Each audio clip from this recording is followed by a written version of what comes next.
జగతి, మహేంద్రలు కూడా వస్తారా బర్త్‌డే సందర్భంగా కేక్‌ని తీసుకొచ్చి, కట్ చేయించి సెలబ్రేట్ చేస్తారు కదా! టామ్ అండ్ జెర్రీ లాగా రిషి, వసు ఇద్దరు గొడవ పడుతుంటే వాళ్ళిద్దరి మధ్యలో జగతి బుక్ అయిపోతుంది కదా! "అత్తయ్య మీకు చాలా చాలా థాంక్స్" అని అంటుంది వసు. "ఎందుకు వసు?" అని అంటుంది జగతి. "నాకన్నా ఎక్కువ సార్లు తనకే గులాబ్ జామున్స్ ఎక్కువ సార్లు చేసి పెట్టావు కదా! అందుకేనేమో ఈ థాంక్స్" అని అంటాడు రిషి. "హా! నేను తిన్నాను ఎక్కువ సార్లు అని మీకు కుళ్ళి ఉడుక్కోకండి సార్ అలా" అని అంటుంది వసు. "నేనేమీ ఉడుక్కోవట్లేదు. మా అమ్మకి ఆర్డర్ వేస్తున్నాను. రోజూ నాకు గులాబ్ జామున్స్ తినడానికి ఖచ్చితంగా ఉండాల్సిందే" అని అంటాడు రిషి. జగతి నవ్వుకుంటూ ఉంటుంది. "అనుపమ, వీళ్ళ గొడవ ఎప్పుడూ ఉండేదే గాని నువ్వెళ్ళి పడుకో" అని అంటాడు మహేంద్ర అనుపమతో. "పర్వాలేదు మహేంద్ర, జగతి వచ్చే వరకు వెయిట్ చేస్తాను" అని అంటుంది అనుపమ. "అది కాదు అనుపమ, ఇప్పటికే చాలా లేట్ అయింది. నువ్వు ఎర్లీగా పడుకుంటావేమో కదా! అందుకే మాతో పాటు ఎందుకు? మాకంటే రోజూ అలవాటే ఇలా సరదాగా కాలక్షేపం చేస్తూ, మధ్య మధ్యలో వాళ్ళ గొడవల్ని ఎంజాయ్ చేస్తూ అలా గడిచిపోతూ ఉంటుంది మాకు రోజు" అని అంటాడు మహేంద్ర. "నాన్న, రిషి ఇప్పటికే చాలా లేట్ అయింది. వసు, మీ ఇద్దరు వెళ్ళి పడుకోండి" అని అంటుంది జగతి. "అమ్మ వస్తారా, నాన్న, రిషి ఈరోజు వస్తారా బర్త్‌డే సందర్భంగా చాలా బాగా ఎంజాయ్ చేశాం. గుడికి వెళ్ళి గుడిలో అన్నదానం కూడా చేయించాము. అలాగే మీ ఇద్దరు అనాథాశ్రమం కూడా వెళ్ళొచ్చారు. ఇంట్లో కూడా సెలబ్రేట్ చేసుకున్నాం. చాలా హ్యాపీగా ఉంది. మీ ఇద్దరు ఇలా ఎప్పుడూ సంతోషంగా ఉండాలి నాన్న" అని అంటాడు మహేంద్ర. "అవును వసు, నీ బర్త్‌డేని రిషి చాలా బాగా సెలబ్రేట్ చేశాడు" అని అంటుంది జగతి. "అత్తయ్య, మీ అబ్బాయి మాత్రమే కాదు మీరు కూడా చాలా బాగా సెలబ్రేట్ చేశారు. నా కోసం నా బర్త్‌డే అని మీరు ఇన్ని రకాల వంటలు చేశారు. అలాగే కేక్ కూడా కట్ చేయించారు. అందుకే నేను మీకు ఇందాక థాంక్స్ చెప్పాను. మీ అబ్బాయి గారు నాతో గొడవ పడడానికి గులాబ్ జాములు అవి ఇవి అన్నారు కానీ నేను నిజంగా ఇందాక థాంక్స్ చెప్పింది ఈ విషయం గురించే అత్తయ్య" అని జగతిని హగ్ చేసుకుంటుంది వసు. "నిజంగా నాకు చాలా సంతోషంగా ఉంది. అసలు నా బర్త్‌డే మర్చిపోలేని మెమరబుల్ డేగా మార్చేశారు. మీ అబ్బాయి అనుకున్నాను. మీ అబ్బాయితో పాటు మీరు కూడా అలానే చేశారు. మావయ్య, మీరు, అనుపమ మేడం మీరు కూడా చాలా సర్ప్రైజ్‌గా ప్లాన్ చేశారు. చాలా బాగా నచ్చింది నాకు. ఈ రోజంతా చాలా హ్యాపీగా ఉంది" అని అంటుంది వసు జగతితో. "సరే వసు, గాడ్ బ్లెస్ యూ. నువ్వు ఇంతే సంతోషంగా ఎప్పుడూ ఉండాలని నేను ఆ దేవుడిని కోరుకుంటున్నాను" అని జగతి దీవిస్తుంది వసుని. "జగతి, అనుపమ నీ కోసం వెయిట్ చేస్తుంది. మీ ఇద్దరు వెళ్ళి పడుకోండి" అని అంటాడు మహేంద్ర. "సరే మహేంద్ర" అని మహేంద్రకి గుడ్ నైట్ చెప్పేసి, రిషి, వసులకు కూడా గుడ్ నైట్ చెప్పేసి అనుపమ, జగతి కలిసి రూమ్‌లోకి వెళ్ళిపోతారు. మహేంద్ర కూడా వేరే రూమ్‌లోకి వెళ్ళి పడుకుంటాడు. ఇంకా రిషి, వసులు కూడా వాళ్ళ రూమ్‌లోకి వెళ్ళిపోతారు. "సార్, ఈ రోజంతా చాలా హ్యాపీగా, మర్చిపోలేని రోజుగా గడిచిపోయింది. చాలా థాంక్స్ సార్. ఇన్ని అద్భుతమైన క్షణాలను నాకు అందించినందుకు" అని వస్తారా రిషితో అంటుంది. ఇంకా ఆవులిస్తూ "సార్ నిద్రొచ్చేస్తుంది. గుడ్ నైట్ సార్" అని వసు పడుకోబోతూ ఉంటుంది. రిషి వసు చేతిని తన చేతుల్లోకి తీసుకుని "ఒకసారి కళ్ళు మూసుకో" అని అంటాడు. "ఎందుకు సార్, నిద్రొస్తుంది సార్" అని అంటుంది వసు.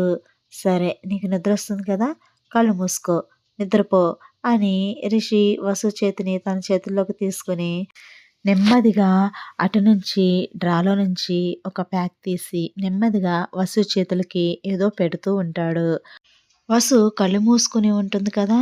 ఏంటి ఏదో సార్ నా చేతులకి వేస్తున్నట్టుంది అని అనుకుంటూ "సార్ ఏంటి?" అని కళ్ళు తెరిచి చూస్తుంది. వసు కళ్ళు తెరిచి చూసేసరికి రిషి వసు చేతులకి గాజులు తొడిగేస్తాడు. వసు ఆ గాజులను చూసి షాక్ అయిపోతుంది. వసు లేచి కూర్చుని "సార్ ఏంటిది? బ్యాంగిల్సా? గోల్డ్ బ్యాంగిల్సా? ఎప్పుడు తీసుకున్నారు?" అని ఆశ్చర్యపోతుంది వసు. రిషి నవ్వుతూ "సర్ప్రైజ్" అని అంటాడు. "సార్, మీరిచ్చే సర్ప్రైజ్‌లకి నా హార్ట్ బ్రేక్ అయిపోతుంది సార్. అసలు ఊహించను కూడా ఊహించలేదు మీరు నా కోసం గోల్డ్ బ్యాంగిల్స్ తీసుకుంటారు అని. అసలు చాలా బాగున్నాయి సార్. అసలు నాకు తెలియకుండా మీరెప్పుడు తీసుకున్నారు? మీరెప్పుడు షాపింగ్‌కెళ్లారు?" అని అంటుంది వసు. "ఇవి ఇప్పుడు తీసుకున్నవి కాదు. నువ్వు ఎగ్జామ్స్ కోసం మీ ఇంటికెళ్ళావు కదా! అప్పుడు నేనిక్కడే ఉన్నాను కదా మీటింగ్ కోసం. అప్పుడు తీసుకున్నాను" అని అంటాడు రిషి. "ఏంటి నేను లేనప్పుడు తీసుకున్నారా? అంటే మీరు అప్పటి నుండే ప్లానింగ్‌లో ఉన్నారా?" అని అంటుంది వసు. "అవును మరి. ఈ ప్రిన్స్ భార్య బర్త్‌డే అంటే ఆ మాత్రం ప్రిపరేషన్స్ ఉంటాయి కదా!"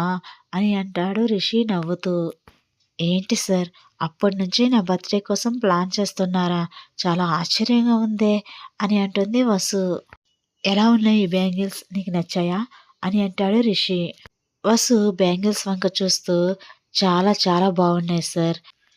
అసలు మీ సెలక్షన్‌కి ఎవరైనా పేరు పెడతారా? మీ సెలక్షన్ సూపర్ సార్" అని అంటుంది వసు. "నిజంగానా? నా సెలక్షన్ బావుంటుందా?" అని అంటాడు రిషి. "అదేంటి సార్ అంత అనుమానంగా అడుగుతున్నారు? నన్ను సెలెక్ట్ చేసుకున్నప్పుడే మీ సెలక్షన్ సూపర్ అని అందరికీ అర్థమయ్యుంటుంది. ఇంకా వస్తువుల విషయంలో చెప్పాలా ఏంటి?" అని అంటుంది వసు నవ్వుతూ. "బావుందమ్మా! ఇలా కూడా ఆలోచిస్తావా నువ్వు? నిన్ను సెలెక్ట్ చేసుకోవడంలోనే నా సెలక్షన్ ఏంటో అందరికీ తెలుస్తుందా?" అని అంటాడు రిషి. "నా మనసుకు నచ్చేలా, నా మనసు తృప్తి పడేలా నేననుకుంటున్నాను. నేను ఇలా అనుకోవడం వలన మీకేమైనా ఇబ్బందిగా ఉందా చెప్పండి. మానేస్తాను" అని అంటుంది వసు. "లేదమ్మా! ఇబ్బందేమీ లేదు. నువ్వలాగే అనుకో. నీ ఇష్టమొచ్చినట్టు అనుకో" అని అంటాడు రిషి. "సార్ పాజిటివ్ మైండ్‌తో పాజిటివ్‌గా ఆలోచిస్తూ పాజిటివ్‌గా ముందుకు వెళ్ళిపోవాలి సార్" అని అంటుంది వసు నవ్వుతూ. "సరే సర్లే నీ పాజిటివ్ థింకింగ్‌కి నేనేం అడ్డురానులే" అని అంటాడు రిషి కూడా నవ్వుతూ. "సార్ కొన్ని కొన్ని అనుకుంటే ఇలా బావుంటాయి సార్" అని అంటుంది వసు. రిషి కూడా నవ్వుతూ ఉంటాడు. అలా కొంతసేపు ఫన్నీగా మాట్లాడుకుంటారు రిషి, వసు. తర్వాత వసు రిషి గుండెలపై పడుకొని "ఐ లవ్ యూ సార్" అని ప్రేమగా రిషినే చూస్తూ చెబుతూ ఉంటుంది. రిషి కూడా వసుకి ఐ లవ్ యూ చెప్తాడు. అలా ప్రేమగా ఇద్దరు ఒకరికొకరు ఐ లవ్ యూ చెప్పుకొని సంతోషంగా మధురమైన క్షణాలను ఆస్వాదిస్తూ ఉంటారు. తర్వాత ఒక పక్కన జగతి, అనుపమ కూడా మాట్లాడుకుంటూ ఉంటారు. "జగతి, వసు రిషిలను చూస్తే చాలా ముచ్చటేస్తుంది. అప్పుడే గొడవ పడుతూ ఉంటారు. అప్పుడే కలిసిపోతూ ఉంటారు. వాళ్ళని చూస్తుంటే చాలా ముచ్చటగా, మనసుకి చాలా హాయిగా అనిపిస్తుంది జగతి" అని అంటుంది అనుపమ. "అవును అనుపమ. వాళ్ళ అల్లరిని మహేంద్ర, నేను కూడా ఎంజాయ్ చేస్తూ ఉంటాము" అని అంటుంది జగతి. "సరే జగతి, రేపు నేను వెళ్ళిపోతాను" అని అంటుంది అనుపమ. "ఎక్కడికి వెళ్తావు అనుపమ? ఎక్కడికి వెళ్ళాలనుకుంటున్నావు?" అని అంటుంది జగతి. "ఎక్కడికి వెళ్ళాలి అనుకోవట్లేదు జగతి. మిమ్మల్ని చూశాను కదా! మీతోనే ఉండాలి అనుకుంటున్నాను. కానీ ఏదైనా ఇల్లు తీసుకుని దగ్గరలోనే అక్కడ ఉందాము అనుకుంటున్నాను" అని అంటుంది అనుపమ. "అదేంటి అనుపమ? మాతోనే ఉండిపోవచ్చు కదా! మళ్ళీ సెపరేట్‌గా ఇల్లెందుకు?" అని అంటుంది జగతి. "వద్దు జగతి, మనిద్దరి ఫ్రెండ్‌షిప్ కలకాలం ఇలాగే కొనసాగాలి అనుకుంటే మనం విడిగానే ఉండడం బెస్ట్. ఒకే ఇంట్లో ఉండడం కన్నా" అని అంటుంది అనుపమ. "ఎందుకు అనుపమ? ఎవరైనా ఏదైనా అనుకుంటారు అని ఆలోచిస్తున్నావా?" అని అంటుంది జగతి. "లేదు జగతి, నా మాట కాదనకుండా నా మాటకి విలువిచ్చి దగ్గరలో ఏదైనా ఇల్లు చూద్దాం జగతి. ప్లీజ్ కాదనకు" అని అంటుంది అనుపమ. జగతి ఎంత చెప్పినా అనుపమ వినదని "సరే అనుపమ, నీ ఇష్టం" అని అంటుంది జగతి. "థాంక్స్ జగతి, నా అభిప్రాయానికి విలువనిచ్చినందుకు" అని అంటుంది అనుపమ. "ఒక్కొక్కరి అభిప్రాయం ఒక్కొక్కలా ఉంటుంది. అందరి అభిప్రాయాలు కలవాలని లేదు కదా! నీ అభిప్రాయానికి విలువనివ్వడం నా ధర్మం. నువ్వు నీకు ఎలా ఇష్టమైతే అలానే ఉండు అనుపమ. నా బలవంతం ఏమీ ఉండదు" అని అంటుంది జగతి. "థాంక్స్ జగతి, నన్ను అర్థం చేసుకున్నందుకు" అని అంటుంది అనుపమ. తర్వాత రోజు జగతి, మహేంద్ర ఇద్దరూ కలిసి ఇంకా అనుపమ కోసం ఒక మంచి ఇల్లుని చూస్తారు. జగతి వాళ్ళ ఇంటికి దగ్గరలోనే ఆ ఇల్లు ఉండడంతో ఇంకా ఎప్పుడూ జగతిని చూడొచ్చు, కలవచ్చు అనే ఆనందంతో అనుపమ కూడా ఆ ఇంటికి ఇంకా షిఫ్ట్ అయిపోతుంది.